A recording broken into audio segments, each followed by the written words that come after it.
This presentation of the Law of Success in 16 Lessons by Napoleon Hill is brought to you by AudioEnlightenment.com.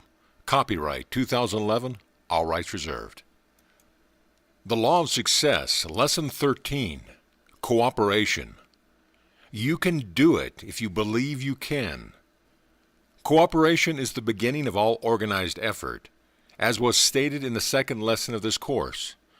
Andrew Carnegie accumulated a gigantic fortune through the cooperative efforts of a small group of men numbering not more than a score. You too can learn how to use this principle. There are two forms of cooperation to which your attention will be directed in this lesson, namely, first, the cooperation between people who group themselves together or form alliances for the purpose of attaining a given end, under the principles known as the law of the mastermind. Second, the cooperation between the conscious and the subconscious minds, which forms a reasonable hypothesis of man's ability to contact, communicate with, and draw upon infinite intelligence.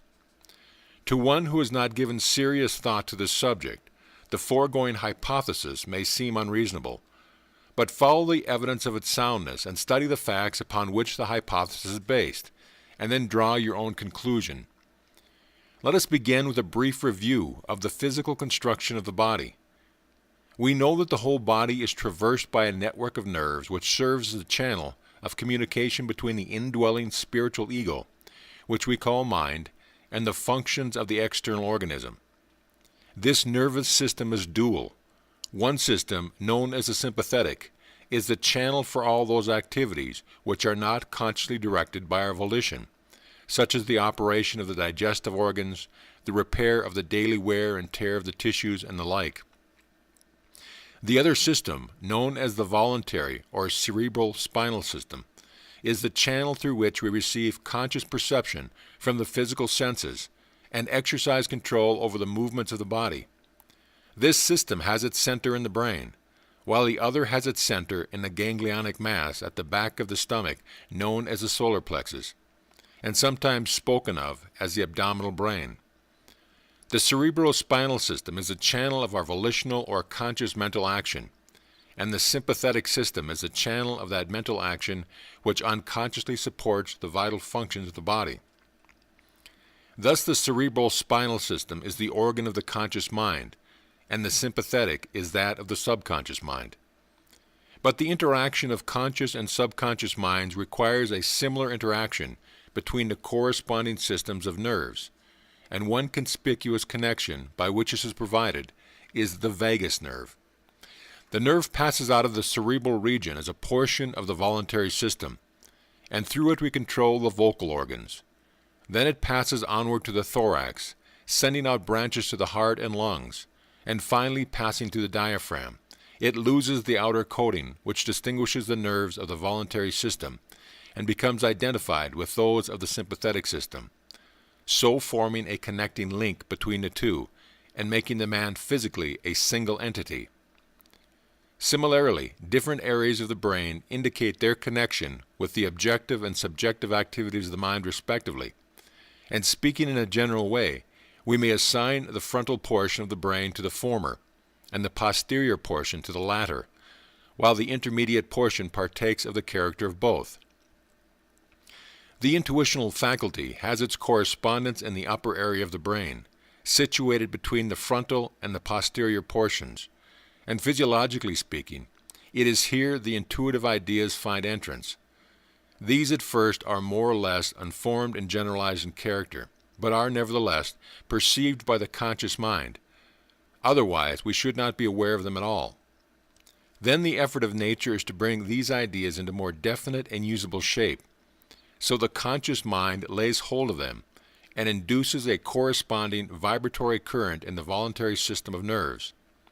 And this in turn induces a similar current in the involuntary system, thus handing the idea over to the subjective mind. The vibratory current, which at first descended from the apex of the brain to the frontal brain, and thus through the voluntary system to the solar plexus, is now reversed and ascends from the solar plexus through the sympathetic system to the posterior brain. This return current indicating the action of subjective mind. If we were to remove the surface portion of the apex of the brain, we should find immediate below it the shining belt of brain substance called the corpus callus. This is the point of union between the subjective and the objective. And as the current returns from the solar plexus to this point, it is restored to the objective portion of the brain in a fresh form, which it has acquired by the silent alchemy of the subjective mind. Thus the conception, which was at first only vaguely recognized, is restored to the objective mind in a definite and workable form. And then the objective mind, acting through the frontal brain, the area of comparison and analysis, proceeds to work upon clearly perceived idea and to bring out the potentialities that are latent in it. The term subjective mind is the same as the term subconscious mind, and the term objective mind is the same as conscious mind. Please understand these different terms. By studying this dual system through which the body transmits energy, we discover the exact points at which the two systems are connected and the manner in which we may transmit a thought from the conscious to the subconscious mind. This cooperative, dual nervous system is the most important form of cooperation known to man. For it is through the aid of this system that the principle of evolution carries on its work of developing accurate thought, as described in Lesson 11. When you impress any idea on your subconscious mind through the principle of autosuggestion, you do so with the aid of this dual nervous system. And when your subconscious mind works out a definite plan of any desire with which you impress on it, the plan is delivered back to your conscious mind through this same dual nervous system. This cooperative system of nerves literally constitutes a direct line of communication between your ordinary conscious mind and infinite intelligence. Knowing from my own previous experience as a beginner in the study of this subject how difficult it is to accept the hypothesis here described, I will illustrate the soundness of the hypothesis in a simple way that you can both understand and demonstrate for yourself. Before going to sleep at night, impress upon your mind the desire to arise the next morning at a given hour, say at 4 a.m., and if your impression is accompanied by a positive determination to arise at that hour, your subconscious mind will register the impression and awaken you at precisely that time. Now the question might well be asked, if I impress my subconscious mind with a desire to arise at a specific time, and it will awaken me at that time, why do I not form the habit of impressing it with other and more important desires? If you will ask yourself this question and insist upon an answer, you will find yourself very near, if not on the pathway that leads to the secret door to knowledge, as described in Lesson 11. We will now take up the subject of cooperation between men who unite or group themselves together for the purpose of attaining a given end. In the second lesson of this course, we refer to this sort of cooperation as organized effort. We are living in an age of cooperative effort.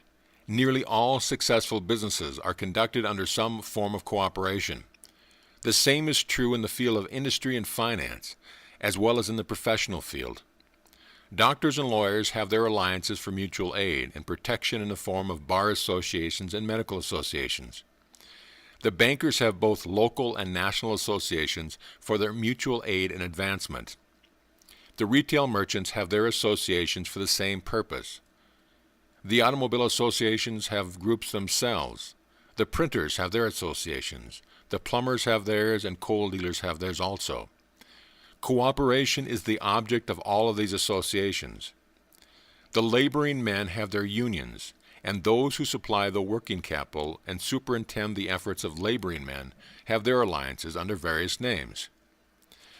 Nations have their cooperative alliances, although they do not appear to have yet discovered the full meaning of cooperation.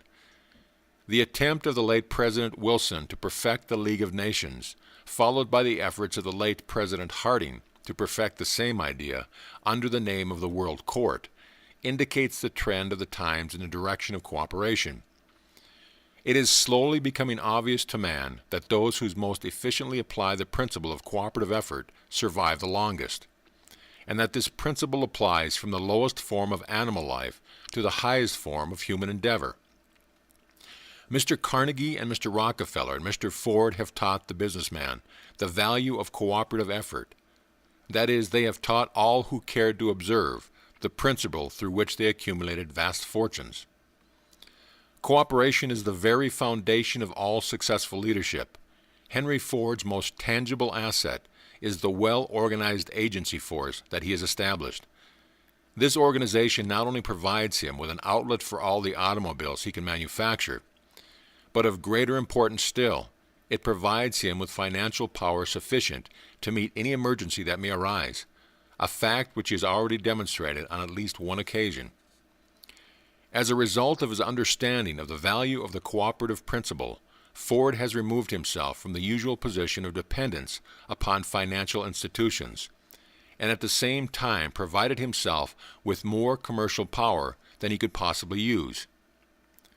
The Federal Reserve Bank system is another example of cooperative effort which practically ensures the United States against a money panic. The chain source systems constitute another form of commercial cooperation that provides advantage through both the purchasing and the distributing end of the business. The modern department store, which is the equivalent of a group of small stores operating under one roof, one management, and one overhead expense, is another illustration of the advantage of cooperative effort in the commercial field. In Lesson 15, you will observe the possibilities of cooperative effort in its highest form, and at the same time you will see the important part that it plays in the development of power. As you have already learned, power is organized effort. The three most important factors that enter into the process of organizing effort are concentration, cooperation, and coordination. How power is developed through cooperation. As we have already seen, power is organized effort of energy. Personal power is developed by developing, organizing, and coordinating the faculties of the mind. This may be accomplished by mastering and applying the 15 major principles upon which this course is founded. The necessary procedure through which these principles may be mastered is thoroughly described in the 16th lesson. The development of personal power is but the first step to be taken in the development of the potential power that is available through the medium of allied effort or cooperation, which may be called group power. It is a well-known fact that all men who have amassed large fortunes have been known as able organizers. By this is meant that they have possessed the ability to enlist the cooperative efforts of other men who supplied talent and ability which they themselves did not possess. The chief object of this course is so to unfold the principles of organized and cooperative or allied effort that the student will comprehend their significance and make them the basis of this philosophy. Take it as an example, any business or profession that you choose, and you will observe by analysis that it is limited only by lack of application of organized and cooperative effort. As an illustration, consider the legal profession. If a law firm consists of but one type of mind, it will be greatly handicapped, even though it may be made up of a dozen able men of this particular type. The complicated legal system calls for a greater variety of talent than any one man could possibly provide. It is evident, therefore, that mere organized effort is not sufficient to ensure outstanding success. The organization must consist of individuals, each of whom supplies some specialized talent, which the other members of the organization do not possess. A well-organized law firm would include talent that was specialized in the preparation of cases, men of vision and imagination who understand how to harmonize the law and the evidence of a case under a sound plan. Men who have such ability are not always possessed of the ability to try a case in court. Therefore, men who are proficient in court procedure must be available. Carrying the analysis a step further, it will be seen that there are many different classes of cases which call for men of various types of specialized ability in both the preparation and the trial of these cases. A lawyer who had prepared himself as a specialist in corporation law might be wholly unprepared to handle a case in criminal procedure. In forming a law partnership, the man who understood the principles of organized, cooperative effort would surround himself with talent that was specialized in every branch of law and legal procedure in which he intended to practice. The man who had no conception of the potential power of these principles would probably select his associates by the usual hit or miss method, basing his selections more upon personality or acquaintanceship than consideration of the particular type of legal talent that each possessed. The subject of organized effort has been covered in the preceding lessons of this course, but it is again brought up in connection with this lesson for the purpose of indicating the necessity of forming alliances or organizations consisting of individuals who supply all the necessary talent that may be needed for the attainment of the object in mind. In nearly all commercial undertakings, there is a need for at least three classes of talent, namely buyers, salesmen, and those who are familiar with finance. It will be readily seen that when these three classes of men organize and coordinate their efforts, they avail themselves, through this form of cooperation, of power which no single individual in the group possesses.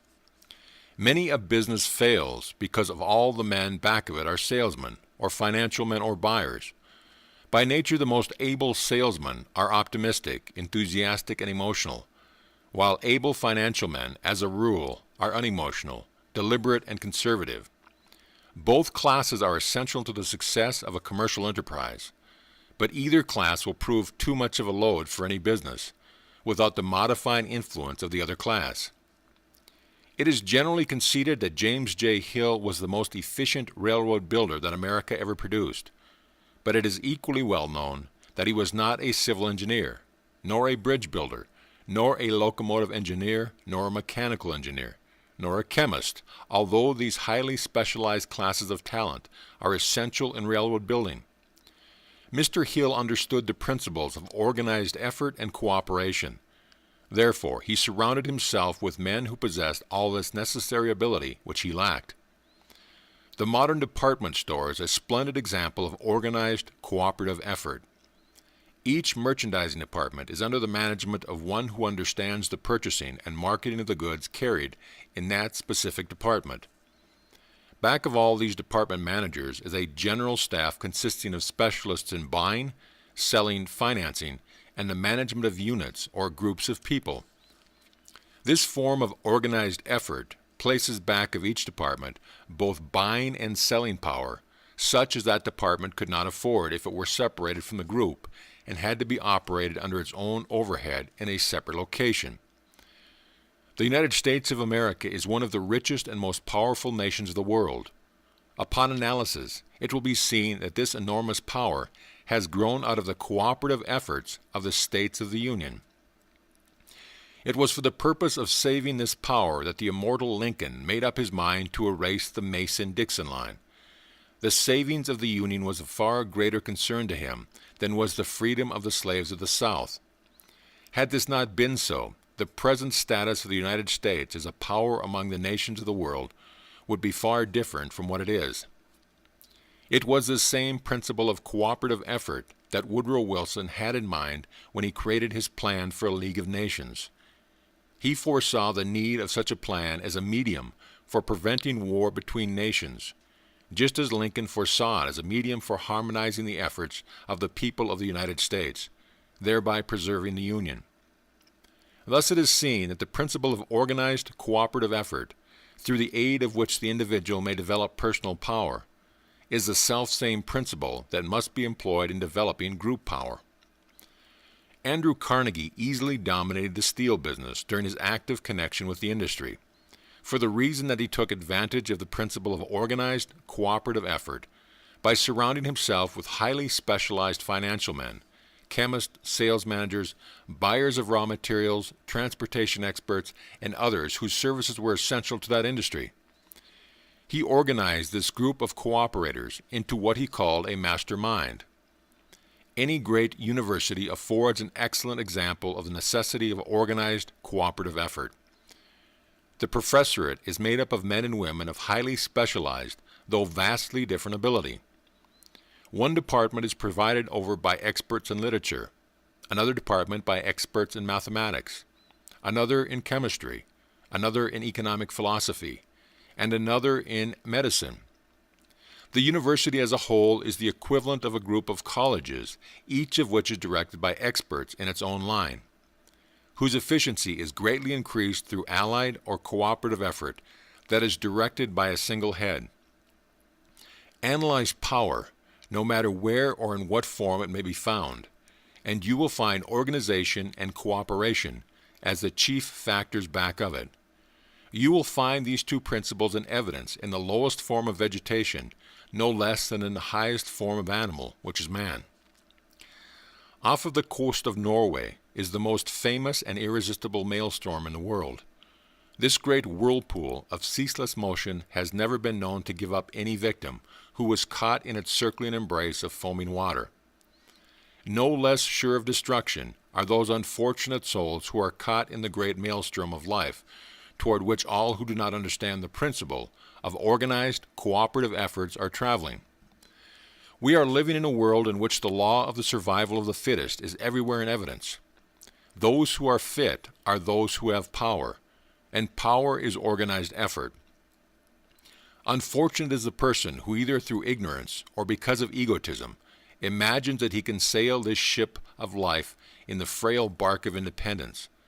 Such a person will discover that there are maelstorms more dangerous than any mere whirlpool of unfriendly waters.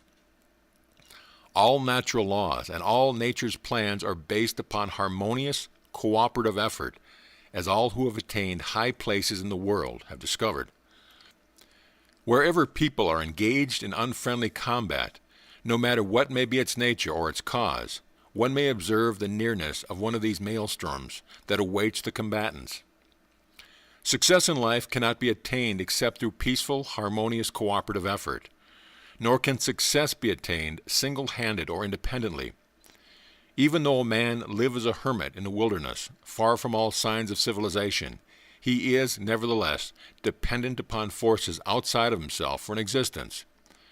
The more he becomes a part of civilization, the more dependent upon cooperative effort he becomes.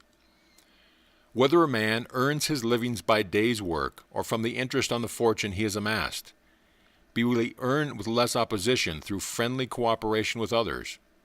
Moreover, the man whose philosophy is based upon cooperation instead of competition will not only acquire the necessities and the luxuries of life with less effort, but he will enjoy an extra reward and happiness such as others will never feel. Fortunes that are acquired through cooperative effort inflicts no scars upon the hearts of their owners, which is more than can be said of fortunes that are acquired through conflict and competitive methods that border on extortion. The accumulation of material wealth, whether the object is that of bare existence or luxury, consumes most of the time that we put into this earthly struggle. If we cannot change this materialistic tendency of human nature, we can at least change the method of pursuing it by adapting cooperation as the basis of the pursuit. Cooperation offers the twofold reward of providing one with both the necessities and the luxuries of life, and the peace of mind which the covetous never know. The avaricious and covetous person may amass a great fortune and material wealth. There is no denying this fact, but he will have sold his soul for a mess of pottage in the bargain. Let us keep in mind the fact that all success is based upon power, and power grows out of knowledge that has been organized and expressed in terms of action. The world pays for but one kind of knowledge, and that is the kind which is expressed in terms of constructive service. In addressing the graduating class of a business college, one of the best-known bankers in America said, "You ought to feel proud of your diplomas, because they are evidence that you have been preparing yourself for action in the great field of business." One of the advantages of a business college training is that it prepares you for action. Not to belittle other methods of education, but to exalt the modern business college method, I am reminded to say that there are some colleges in which the majority of the students are preparing for practically everything else except action. You came to this business college with but one object in view, and that object is to learn to render service and earn a living. The latest style of clothing has been of little interest to you because you have been preparing yourself for work in which clothes of the latest style will play no important part. You did not come here to learn how to pour tea at an afternoon party, nor to become masters at affecting friendliness, while inwardly feeling envy for those who wear finer gowns and drive more costly motor cars. You came here to learn how to work. In the graduating class before which this man spoke were 13 boys, all of whom were so poor that they had barely enough money with which to pay their way. Some of them were paying their own way by working before and after school hours. That was 25 years ago. Last summer, I met the president of the business college, which these boys attended, and he gave me the history of each one of them. From the time that they graduated until the time when I talked to them, one of them is the president of one of the biggest wholesale drug companies and a wealthy man. One is a successful lawyer. 2 own large business colleges of their own. One is a professor in the Department of Economics in one of the largest universities in America. One is the president of one of the large automobile manufacturing companies. 2 are presidents of banks and wealthy men. One is the owner of a large department store. One is the vice president of one of the great railway systems of the country. One is a well-established certified public accountant. And one is dead. And the 13th is compiling this reading course on the law of success. 11 successes out of a class of 13 boys is not a bad record, thanks to the spirit of action developed by that business college training. It is not the schooling you've had that counts. It is the extent to which you express that which you learned from your schooling through well-organized and intelligently directed action. By no means would I belittle higher education, but I would offer hope and encouragement to those who have had no such education, provided they express that which they know, be it ever so little, in intensive action along constructive lines. One of the greatest presidents who ever occupied the White House had but little schooling, but he did such a good job of expressing what knowledge he acquired by that little schooling through properly directed action that his name has been inseparably woven into the history of the United States. Every city, town, and hamlet has its population of those well-known characters called ne'er-do-wells, and if you will analyze these unfortunate people, you will observe that one of their outstanding features is procrastination. Lack of action has caused them to slip backward until they got into a rut, where they will remain unless, through accident, they are forced out into the open road of struggle, where unusual action will become necessary. Don't let yourself get into such a condition. Every office and every shop and every bank and every store and every other place of employment has its outstanding victims of procrastination, who are doing the goose step down the dusty road of failure because they have not developed the habit of expressing themselves in action. You can pick out these unfortunates all about you if you will begin to analyze those with whom you come in contact every day. If you will talk to them, you'll observe that they have built up a false philosophy somewhat of this nature. I am doing all I am paid to do, and I'm getting by. Yes, they are getting by, but that is all they are getting. Some years ago, at the time when labor was scarce and wages unusually high, I observed scores of able-bodied men lying about in the parks of Chicago doing nothing. I became curious to know what sort of an alibi they would offer for their conduct, so I went out one afternoon and interviewed 7 of them. With the aid of a generous supply of cigars and cigarettes and a little loose change, I bought myself into the confidence of those whom I interviewed, and thereby gained a rather intimate view of their philosophy. All gave exactly the same reason for being there, without employment. They said, "The world will not give me a chance." The exclamation points are my own. Think of it. The world would not give them a chance. Of course, the world wouldn't give them a chance. It never gives anyone a chance. A man who wants a chance may create it through action, but if he waits for someone to hand it to him on a silver platter, he will meet with disappointment.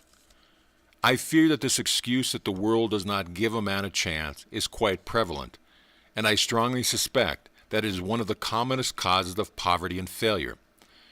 The 7th man that I interviewed on that well-spent afternoon was an unusually fine-looking specimen physically. He was lying on the ground asleep with a newspaper over his face. When I lifted the paper from his face, he reached up, took it out of my hand, put it back over his face, and went back to sleeping. Then I used a little strategy by removing the paper from his face and placing it behind me, where he could not get it. He then sat up on the ground and I interviewed him.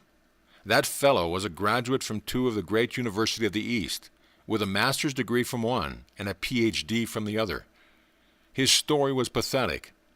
He had held job after job, but always his employer or his fellow employees had it in for him. He hadn't been able to make them see the value of his college training. They wouldn't give him a chance. Here was a man who might have been at the head of some great business, or the outstanding figure in one of the professions had he not built his house upon the sands of procrastination, and held to the false belief that the world should pay him for what he knew. Luckily, most college graduates do not build upon such flimsy foundations, because no college on earth can crown with success the man who tries to collect for that which he knows instead of that which he can do with what he knows. The man to whom I have referred was from one of the best-known families of Virginia. He traced his ancestry back to the landing of the Mayflower.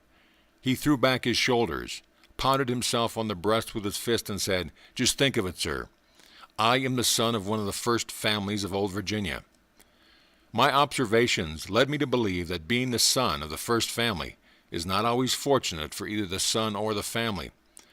Too often these sons of first families try to slide home from third base on their family names.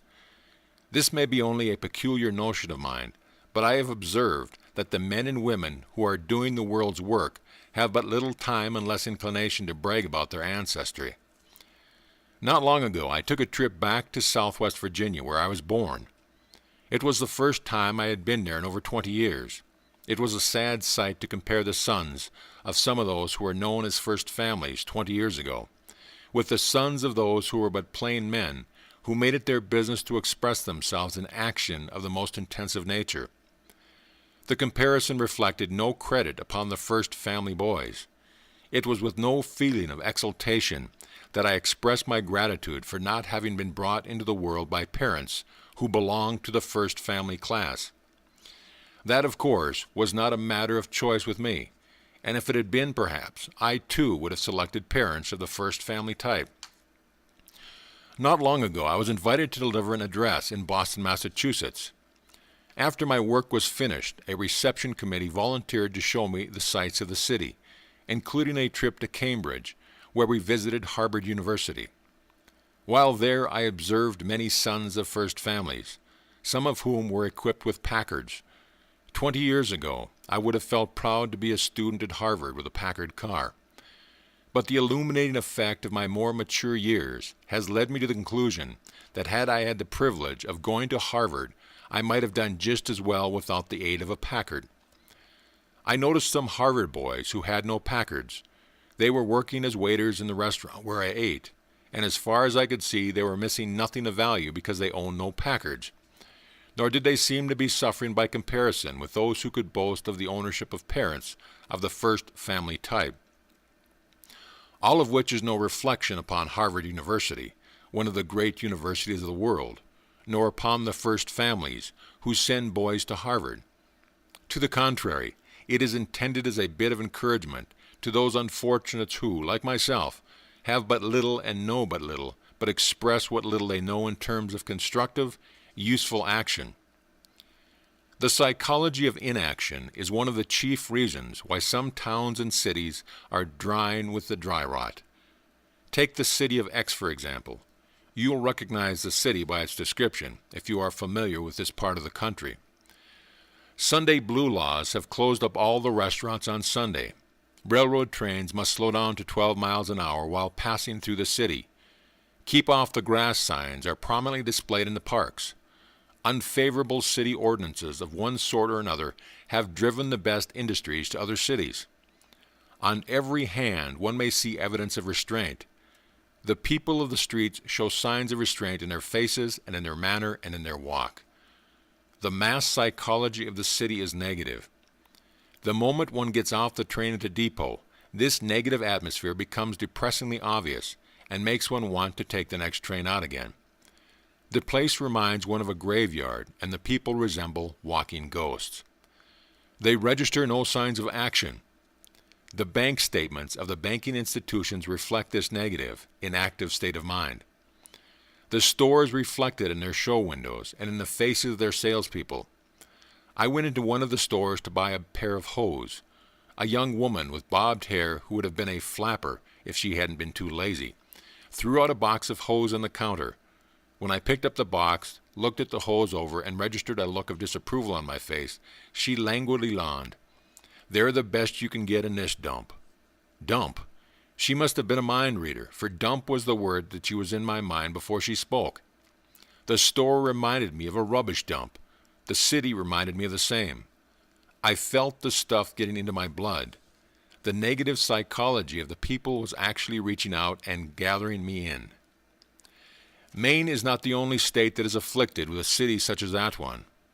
I could name others, but I might wish to go into politics someday. Therefore, I will leave it to you to do your own analyzing and comparing of cities that are alive with action and those that are slowly dying with the dry rot of inaction. I know of some business concerns that are in this same state of inaction, but I will omit their names. You probably know some too. Many years ago, Frank Vanderlip, who was one of the best known and most capable bankers in America, went to work for the National City Bank of New York City. His salary was above the average from the start, for the reason that he was capable and had a record of successful achievement that made him a valuable man. He was assigned to a private office that was equipped with fine mahogany desk and an easy chair. On the top of the desk was an electric push button that led to a secretary's desk outside. The first day went by without any work coming to his desk. The second and the third and the fourth days went by without any work. No one came in or said anything to him. By the end of the week he began to feel uneasy. Men of action always feel uneasy when there is no work in sight. The following week, Mr. Vanderlip went into the president's office and said, "Look here, you are paying me a big salary and giving me nothing to do, and it is grating on my nerves." The president looked up with a lively twinkle in his keen eyes. "Now I have been thinking," Mr. Vanderlip continued, while sitting in there with nothing to do, of a plan for increasing the business of this bank. The president assured him that both thinking and plans were valuable, and asked him to continue with his interview. "I have thought of a plan," Mr. Vanderlip went on, "that will give the bank the benefit of my experience in the bond business. I propose to create a bond department for this bank and advertise it as a feature of our business." "What? This bank advertise?" queried the president. "Why, we have never advertised since we began business. We have managed to get along without it." "Well, this is where you are going to begin advertising," said Mr. Vanderlip. "And the first thing you are going to advertise is this new bond department that I have planned." Mr. Vanderlip won. Men of action usually win. That is one of their distinctive features. The National City Bank also won, because that interview was the beginning of one of the most progressive and profitable advertising campaigns ever carried on by any bank, with the result that the National City Bank became one of the most powerful financial institutions of America. There were other results also that are worth naming. Among them the result that Master Vanderlip grew with the bank, as men of action usually grow in whatever they help to build, until finally he became the president of that great banking house. In the lesson on imagination, you learned how to recombine old ideas into new ones. But no matter how practical your plans may be, they will be useless if they are not expressed into action. To dream dreams and see visions of the persons you would like to be, or the station in life you would like to obtain, are admirable provided you transform your dreams and visions into reality through intensive action. There are men who dream, but do nothing more. There are others who take the visions of the dreamers and translate them into stone and marble and music, and good books and railroads and steamships. There are still others who both dream and transform these dreams into reality. They are the dreamer-doer types. There is a psychological as well as an economic reason why you should form the habit of intensive action.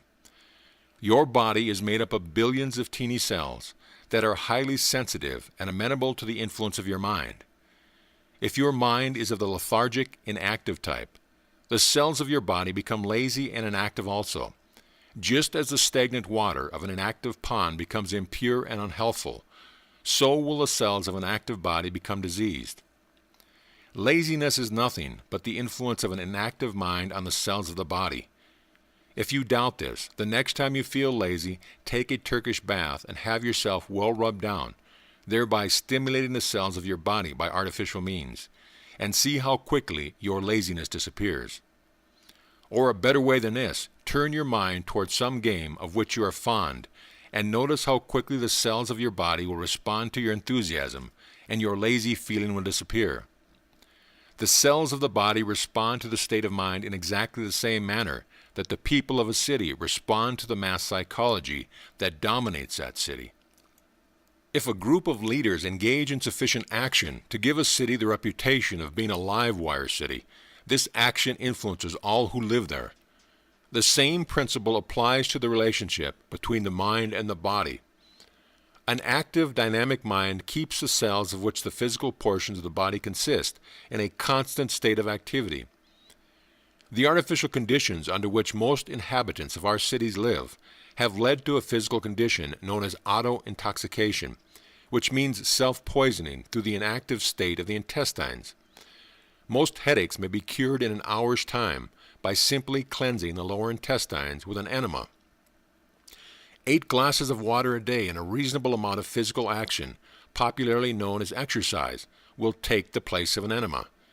Try it for a week, and then you will not have to be urged to keep it up, for you will feel like a new person, unless the nature of your work is such that you get plenty of physical exercise and drink plenty of water in the regular course of your duties.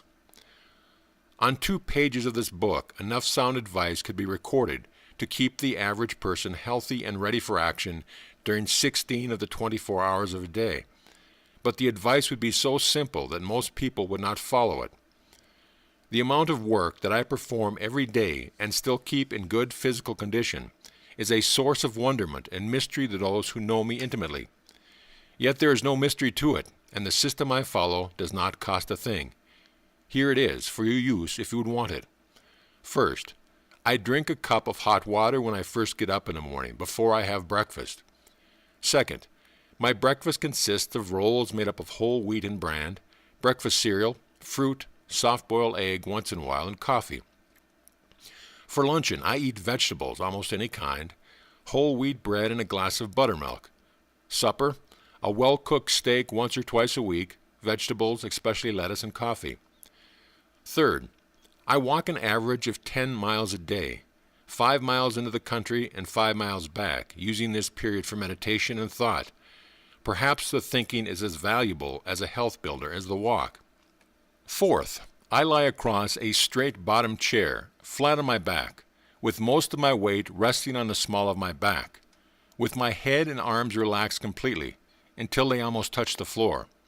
This gives the nervous energy of my body an opportunity to balance properly and distribute itself, and 10 minutes in this position will completely relieve all signs of fatigue, no matter how tired I may be.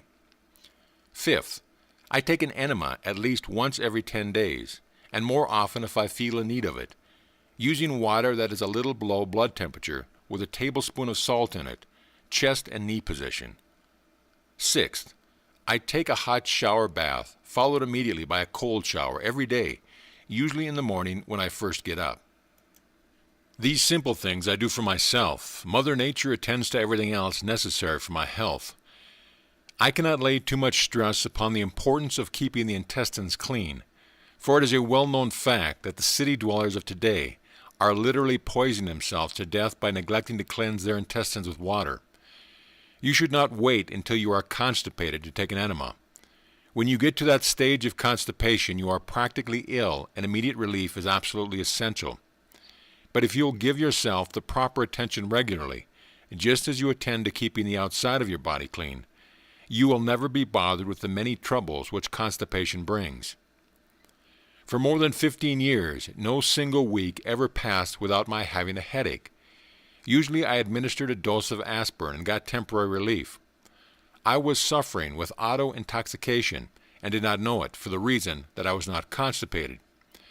When I found out what my trouble was, I did 2 things, both of which I recommend to you. Namely, I quit using aspirin, and I cut down my daily consumption of food nearly 1/2. Just a word about aspirin, a word which those who profit by its sale will not like. It affords no permanent cure of a headache. All it does might be compared to a lineman that cuts the telegraph wire while the operator is using that wire in a call for aid from the fire department to save the burning building in which he is located. Aspirin cuts or deadens the line of nerve communication that runs from the stomach or the intestinal region, where auto-intoxication is pouring poison into the blood, to the brain, where the effect of that poison is registering its call in the form of intense pain. Cutting the telegraph line over which a call for the fire department is being sent does not put out the fire, nor does it remove the cause to deaden, with the aid of a dose of aspirin, the nerve line over which a headache is registering a call for help. You cannot be a person of action if you permit yourself to go without proper physical attention until auto-intoxication takes your brain and needs into an operative mass that resembles a ball of putty. Neither can you be a person of action if you eat the usual devitalized concoction called white bread, which has all the real food value removed from it, and twice as much meat as your system can digest and properly dispose of. You cannot be a person of action if you run to the pill bottle every time you have, or imagine you have, an ache or a pain, or swallow an aspirin tablet every time your intestine calls on your brain for a douchebag of water and a spoonful of salt for cleansing purposes. You cannot be a person of action if you overeat and underexercise.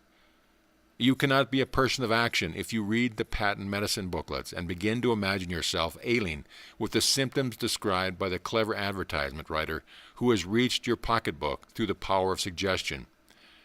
I have not touched a drug for more than 5 years, and I have not been either sick or ailing during that time, in spite of the fact that I perform more work each day than most men of my profession. I have enthusiasm, endurance, and action because I eat the sort of simple food that contains the body-building elements that I require, and look after the eliminative process as careful as I bathe my body. If these simple and frank admissions appeal to you as being based upon common sense, take them and put them to the test. And if they serve you as well as they are serving me, both of us will have profited by the courage I had to summon to list them as a part of this lesson. Usually, when anyone except a physician offers suggestions on the care of the body, he is immediately cataloged as a long-haired crank, and I will admit that the analysis is often correct. In this instance, I make no stronger recommendations than this, that you try an enema the next time you have a headache, and if any of the other suggestions appeal to you, give them a trial until you are satisfied that they are either sound or unsound. Before leaving the subject, perhaps I should explain that water, which is barely lukewarm, should be used for the enema, for the reason that this causes the muscles of the intestines to contract, which in turn forces the poisonous matter out of the pores of the mucous lining. This exercises those muscles, and eventually it will so develop them that they will do their work in a natural way without the aid of an enema. A warm water enema is very detrimental for the reason that it relaxes the muscles of intestines, which in turn causes them to cease functioning altogether, producing what is ordinarily referred to as the enema habit. With due apologies to my friends, the physicians and osteopaths and chiropractors and other health builders, I will now invite you back to that part of the subject of this lesson over which there can be no conflict of opinion as to the soundness of my counsel. There is another enemy which you must conquer before you can become a person of action, and that is the worry habit. Worry and envy, and jealousy and hatred, and doubt and fear are all states of mind which are fatal to action. Any of these states of mind will interfere with, and in some instances destroy altogether, the digestive process through which the food is assimilated and prepared for distribution through the body. This interference is purely physical, but the damage does not stop there, because these negative states of mind destroy the most essential factor in the achievement of success, namely desire to achieve. In the second lesson of this course, you learned that your definite chief aim in life should be supported by a burning desire for its realization. You can have no burning desire for achievement when you are in a negative state of mind, no matter what the cause of the state of mind may be. To keep myself in a positive frame of mind, I have discovered a very effective gloom chaser. That may not be a very dignified way of expressing my meaning, but since the subject of this lesson is action and not dignity, I will make it serve. The gloom chaser to which I refer is a hearty laugh.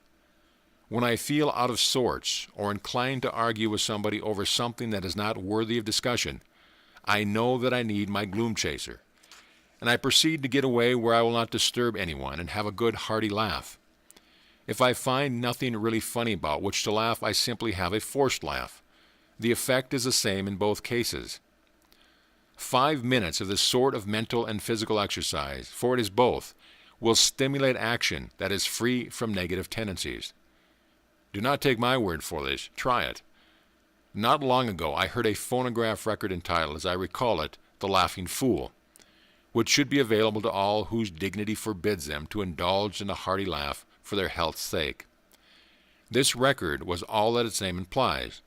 It was made by a man and a woman.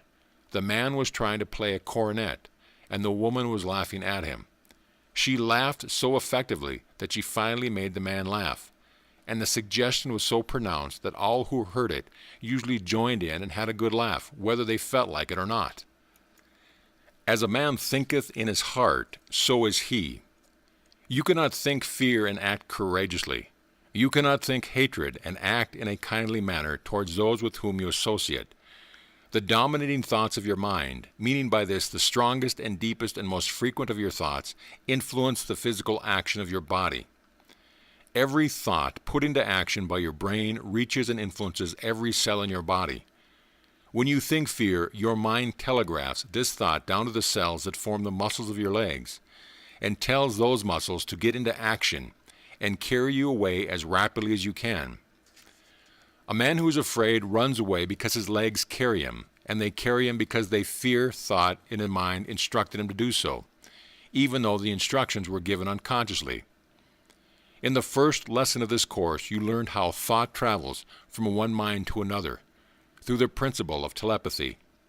In this lesson, you should go a step further and learn that your thoughts not only register themselves in the minds of other people through the principles of telepathy, but, what is a million times more important to you to understand, they register themselves on the cells of your own body and affect those cells in a manner that harmonizes with the nature of the thought. To understand this principle is to understand the soundness of the statement, as a man thinketh in his heart, so is he. Action, in the sense that the term is used in this lesson, is of two forms. One is physical and the other is mental. You can be very active with your mind while your body is entirely inactive, except as to the involuntary action of the vital organs. Or you can be very active with both body and mind. In speaking of men of action, either or both of two types may be referred to. One is the caretaker type, and the other is the promoter or salesman type. Both of these types are essential in modern business, industry, and finance. One is known as a dynamo, while the other is often referred to as a balance wheel. Once in a great while, you will find a man who is both a dynamo and a balance wheel, but such well-balanced personalities are rare. Most successful business organizations that assume great size are made up both of these types. The balance wheel, who does nothing but compile facts and figures and statistics, is just as much a man of action as the man who goes upon the platform and sells an idea to 1,000 people by the sheer power of his active personality. To determine whether a man is a man of action or not is necessary to analyze both his mental and his physical habits. In the first part of this lesson, I said that the world pays you for what you do and not for what you know. That statement might easily be misconstrued. What the world really pays you for is what you do or what you can get others to do. A man who can induce others to cooperate and do effective teamwork, or inspire others so that they become more active, is no less a man of action than the man who renders effective service in a more direct manner. In the field of industry and business, there are men who have the ability so to inspire and direct the efforts of others that all under their direction accomplish more than they could without this directing influence. It is a well-known fact that Carnegie so ably directed the efforts of those who constituted his personal staff that he made many wealthy men of those who would never have become wealthy without the directing genius of his brain. The same may be said of practically all great leaders in the field of industry and business. The gain is not all on the side of the leaders. Those under their direction often profit most by their leadership. It is a common practice for a certain type of man to berate his employees because of their opposite stations in a financial sense. It is usually true that such men would be infinitely worse off without these employers than they were with them. In the first lesson of this course, the value of allied effort was particularly emphasized, for the reason that some men have the vision to plan, while others have the ability to carry plans into action, although they do not possess the imagination or the vision to create the plans they execute.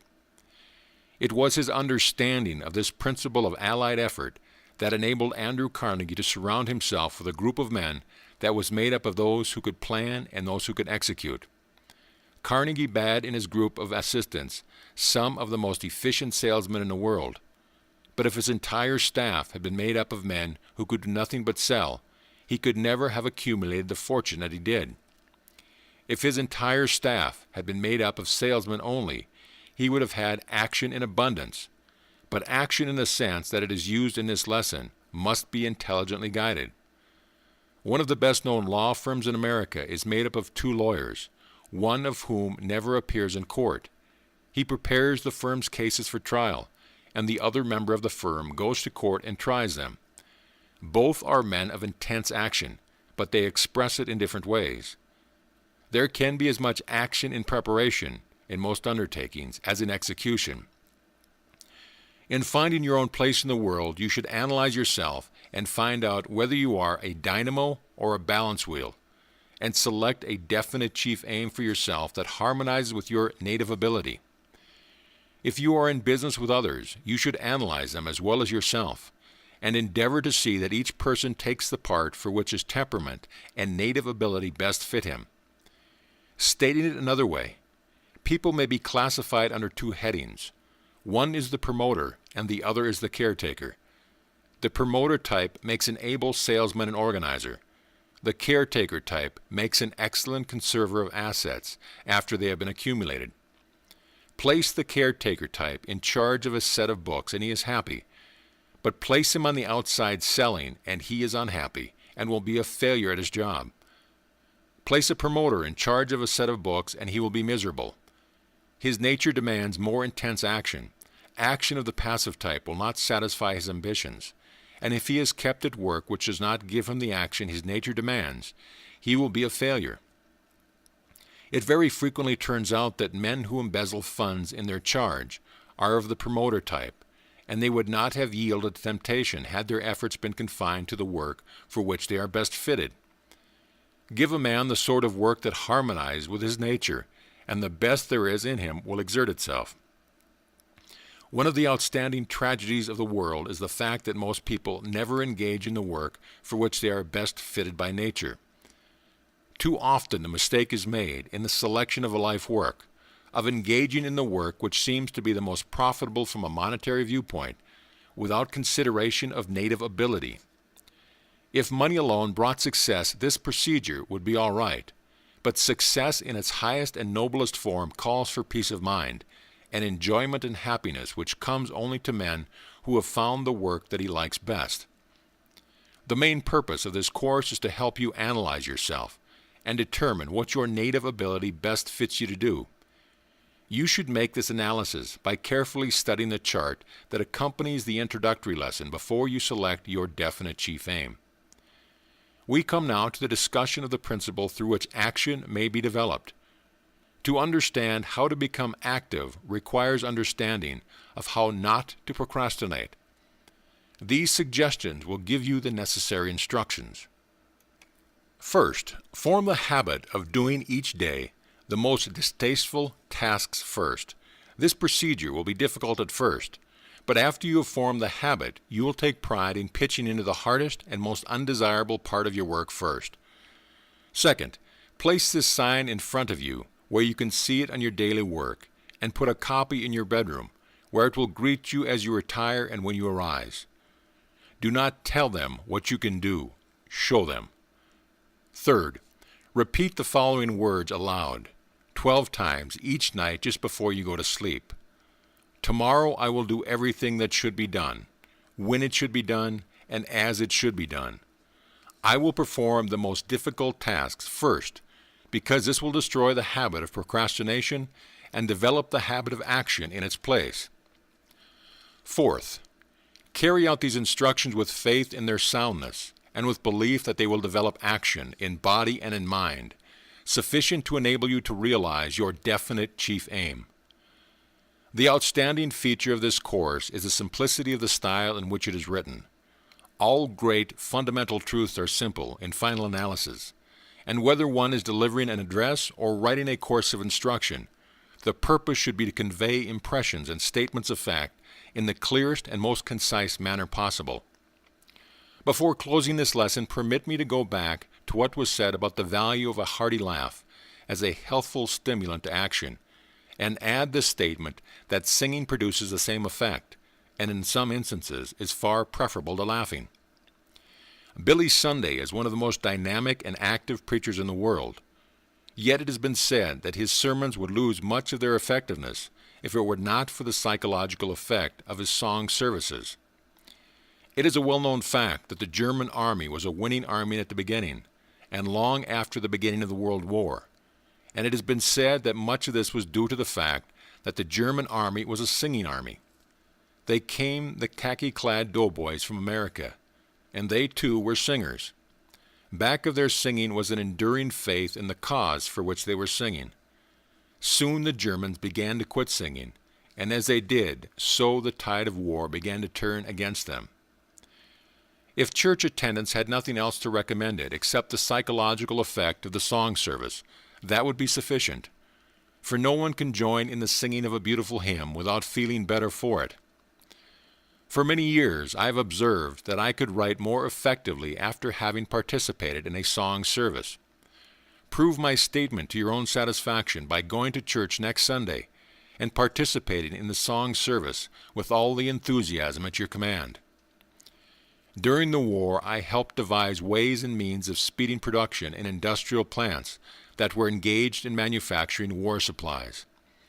By actual test, in a plant employing 3,000 men and women, the production was increased 45% in less than 30 days, after we had organized the workers into singing groups and installed orchestras and bands that played at 10-minute intervals, such stirring songs as Over There and Dixie and There'll Be a Hot Time in the Old Town Tonight. The workers caught the rhythm of the music and speeded up their work accordingly. Properly selected music would stimulate any class of workers to greater action, a fact which does not seem to be understood by all who direct the efforts of large numbers of people. In all my travels, I have found but one business firm whose managers made use of music as a stimulant for their workers.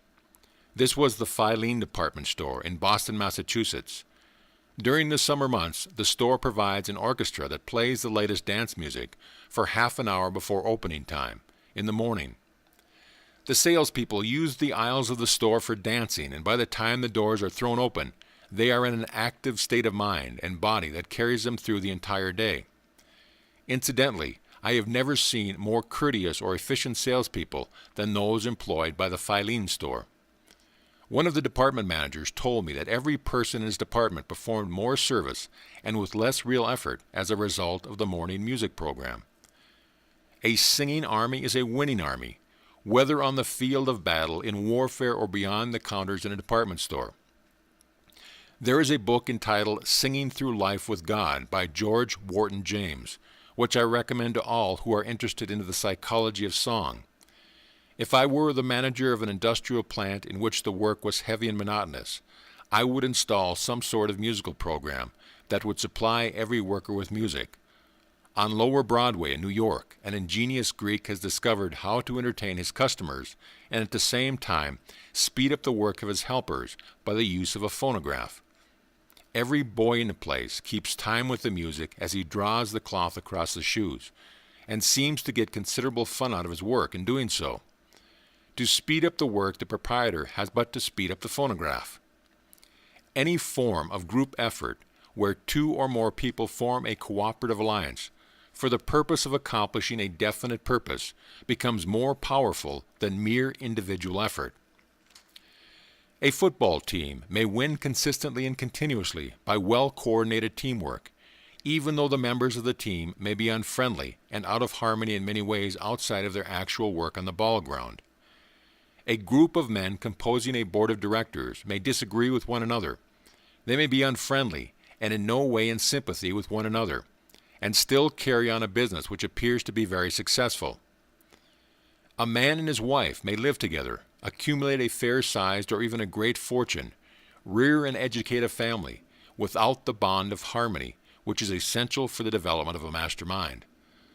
But all of these alliances might be made more powerful and effective if based upon a foundation of perfect harmony, thus permitting the development of a supplemental power known as the mastermind. Plain cooperative effort produces power. There can be no doubt about this. But cooperative effort that is based upon complete harmony of purpose develops superpower. Let every member of any cooperative group set his heart upon the achievement of the same definite end, in a spirit of perfect harmony, and the way has been paved for the development of a mastermind, providing all members of the group willingly subordinate their own personal interest for the attainment of the objective for which the group is aiming. The United States of America has become one of the most powerful nations on earth, largely because of the highly organized cooperative effort between the states. It will be helpful to remember that these United States were born as the result of one of the most powerful masterminds ever created. The members of this mastermind were the signers of the Declaration of Independence. The men who signed that document either consciously or unconsciously put into operation the power known as the mastermind, and that power was sufficient to enable them to defeat all the soldiers who were sent into the field against them. The men who fought to make the Declaration of Independence endure did not fight for money alone. They fought for a principle, the principle of freedom, which is the highest known motivating force. A great leader, whether in business, finance, industry, or statesmanship, is one who understands how to create a motivating objective which will be accepted with enthusiasm by every member of his group of followers. In politics, a live issue is everything. By live issue is meant some popular objective toward the attainment of which the majority of the voters can be rallied. These issues generally are broadcast in the form of snappy slogans, such as "Keep Cool with Coolidge," which suggest to the minds of the voters that to keep Coolidge was the equivalent of keeping prosperity, and it worked. During Lincoln's election campaign, the cry was, "Stand back of Lincoln and preserve the Union." It worked. Woodrow Wilson's campaign managers during his second campaign coined the slogan, "He kept us out of war," and that worked also. The degree of power created by the cooperative effort of any group of people is measured always by the nature of the motive which the group is laboring to attain. This may be profitably home in mind by all who organize group effort for any purpose whatsoever. Find a motive around which men may be induced to rally in a highly emotionalized, enthusiastic spirit of perfect harmony, and you have found the starting point for the creation of a master mind. It is a well-known fact that men will work harder for the attainment of an ideal than they will for mere money. In searching for a motive as the basis of developing cooperative group effort, it will be profitable to bear this in mind. At the time of the writing of this lesson, there is much adverse agitation and general criticism directed against the railroads of the country. Who is back of this agitation, this author does not know, but he does know that the very fact that such agitation exists could and should be made the motivating force around which the railroad officials might rally the hundreds of thousands of railroad employees who earn their living by railroading, thereby creating a power that would effectively eliminate this adverse criticism. The railroads are the very backbone of the country. Tie up all railroad service, and the people of the larger cities would starve before food could reach them. In this fact may be found a motive around which a large majority of the public could be caused to rally in support of any plan for self-protection which the railroad officials might wish to carry out. The power represented by all of the railroad employees and a majority of the public who patronize the railroads is sufficient to protect the railroads against all manner of adverse legislation and other attempts to deprecate their properties, but the power is only potential until it is organized and placed definitely back of a specific motive. Man is a queer animal. Give him a sufficiently vitalized motive, and the man of but average ability under ordinary circumstances will suddenly develop superpower. What man can and will accomplish to please the woman of his choice, providing the woman knows how to stimulate him to action, has ever been a source of wonderment to students of the human mind. There are three major motivating forces to which man responds in practically all of his efforts. These are the motive of self-preservation, the motive of sexual contact, the motive of financial and social power. Stated more briefly, the main motives which impel men to action are money, sex, and self-preservation.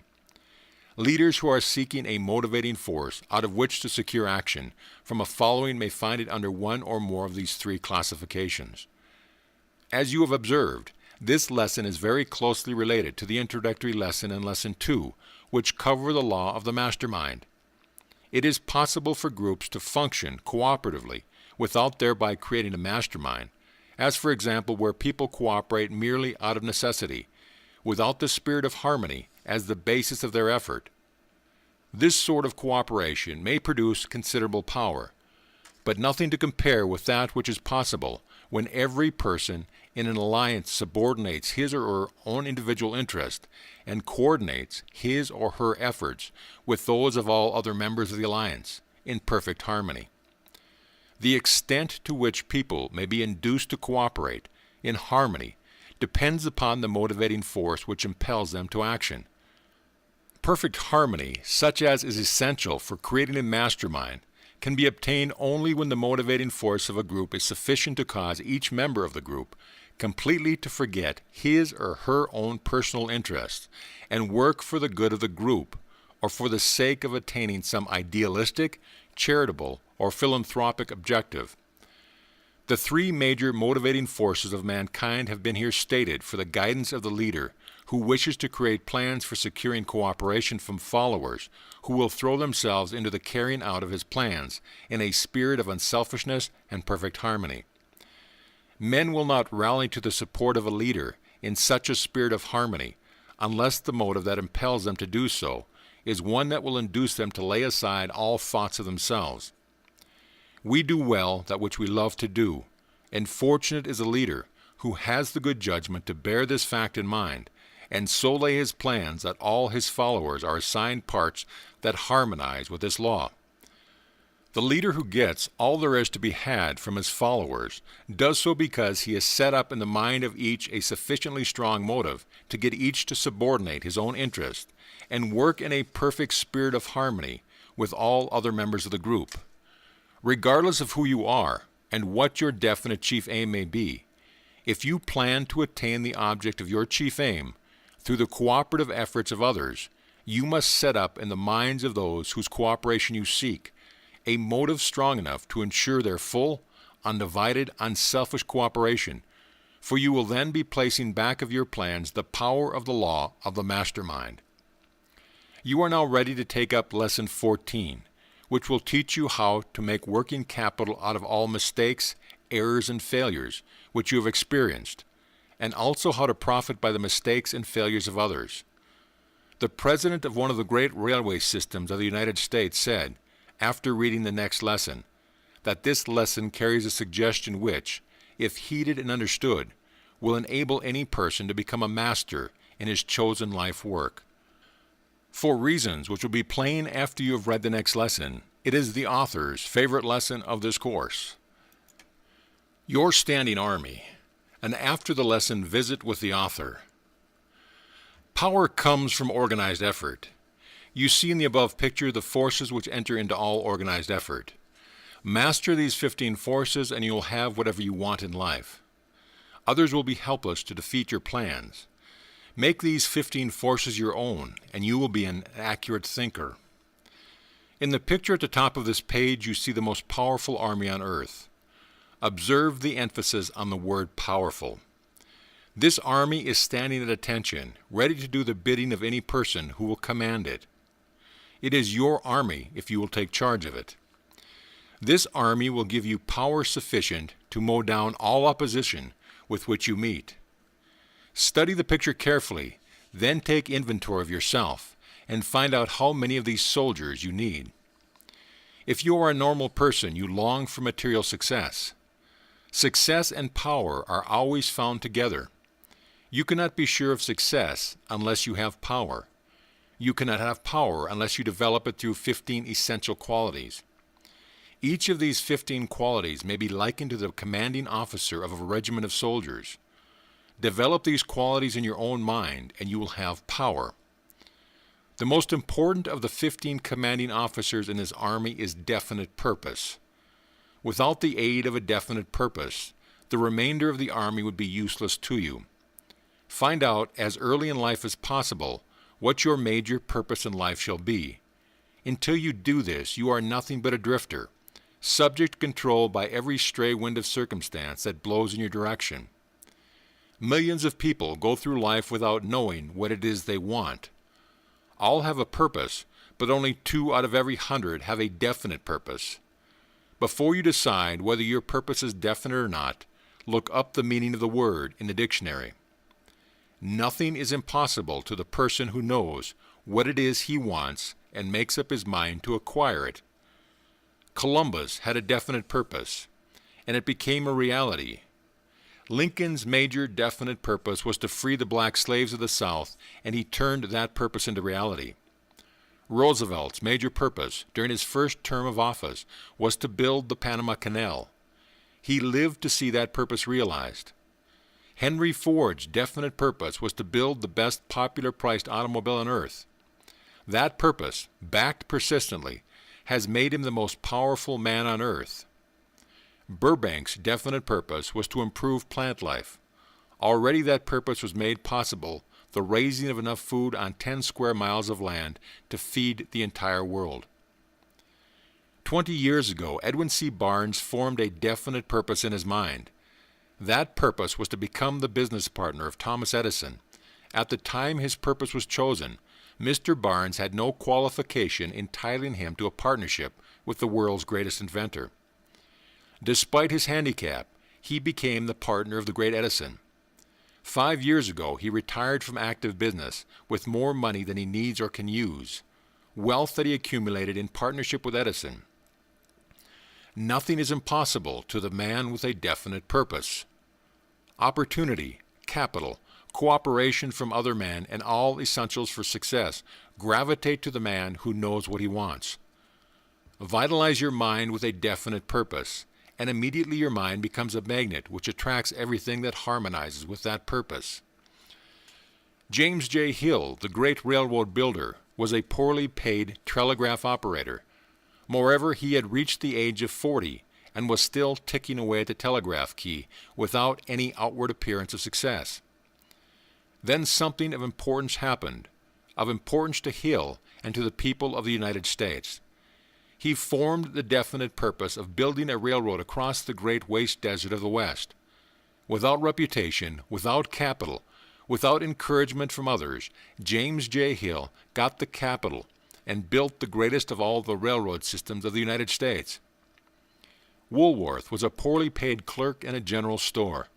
In his mind's eye, he saw a chain of novelty stores specializing on 5 and 10 cent sales. The chain of stores became his definite purpose. He made that purpose come true, and with it more millions that he could use. Cyrus Curtis selected as his definite purpose the publishing of the world's greatest magazine, starting with nothing but the name Saturday Night Evening Post. And opposed by friends and advisors who said it couldn't be done, he transformed that purpose into reality. Martin Littleton is the most highly paid lawyer in the world. It is said that he will accept no retainer under $50,000. When he was 12 years old, he had never been inside of a schoolroom. He went to hear a lawyer defend a murderer. That speech so impressed him that he grabbed hold of his father's hand and said, "Someday I am going to be the best lawyer in the United States and make speeches like that." Fine chance for an ignorant mountain youth to become a great lawyer, someone might say. But remember, that nothing is impossible to the man who knows what he wants and makes up his mind to get it. Study each of the 15 soldiers shown in command of the army in the picture at the beginning of this essay. Remember as you look at the picture that no one of these soldiers alone is powerful enough to ensure success. Remove a single one of them, and the entire army would be weakened. The powerful man is the man who has developed, in his own mind, the entire 15 qualities represented by the 15 commanding officers shown in the picture. Before you can have power, you must have definite purpose. You must have self-confidence with which to back up that purpose. You must have initiative and leadership with which to exercise your self-confidence. You must have imagination in creating your definite purpose and in building the plans with which to transform that purpose into reality and put your plans into action. You must mix enthusiasm with your action, or it will be insipid and without kick. You must exercise self-control. You must form the habit of doing more than paid for. You must cultivate a pleasing personality. You must acquire the habit of saving. You must become an accurate thinker, remembering as you develop this quality that accurate thought is based upon facts and not upon hearsay evidence or mere information. You must form the habit of concentration by giving your undivided attention to but one task at a time. You must acquire the habit of cooperation and practice it in all your plans. You must profit by failure, your own and that of others. You must cultivate the habit of tolerance.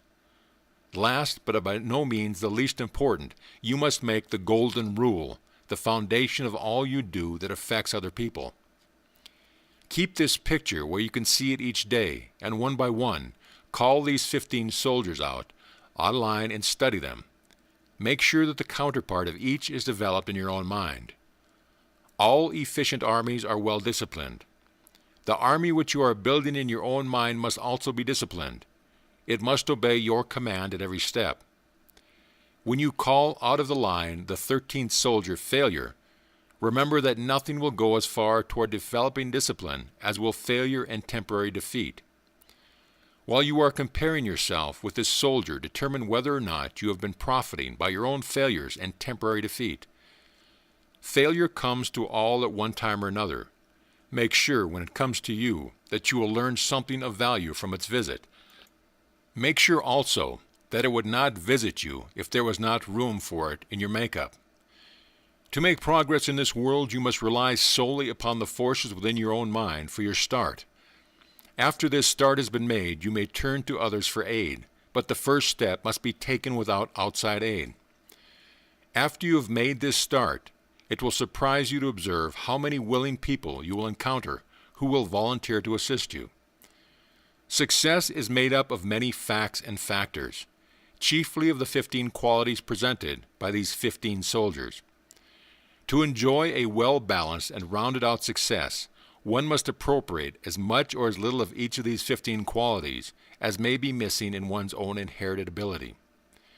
When you came into this world, you were endowed with certain inborn traits, the result of millions of years of evolutionary changes through thousands of generations of ancestors.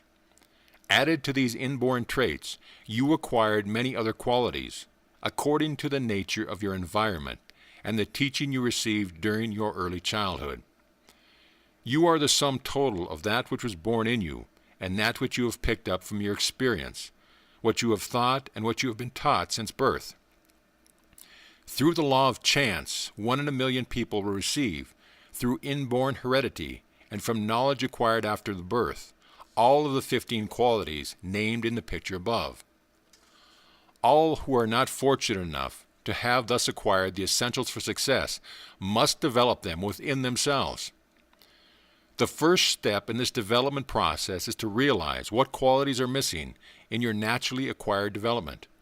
The second step is the strongly planted desire to develop yourself where you are now deficient. Prayer sometimes works, while at other times it does not. It always works when backed with unqualified faith. This is a truth which no one will deny, yet it is a truth which no one can explain. All we know is that prayer works when we believe it will work. Prayer without faith is nothing but an empty collection of words. A definite purpose may be transformed into reality only when one believes it can be done. Perhaps the selfsame law that turns the prayer based upon faith into reality transforms also a definite purpose that is founded upon belief into reality. It can do no harm if you make your definite purpose in life the object of your daily prayer. And as you pray, remember that prayer based upon faith always works. Develop in your own mind all of the 15 qualities, from the definite purpose to the golden rule, and you will find the application of faith is not difficult. Take inventory of yourself. Find out how many of the 15 qualities you now possess. Add to this inventory the missing qualities until you have, in your own mind, the entire 15. You will then be ready to measure your success in whatever terms you desire.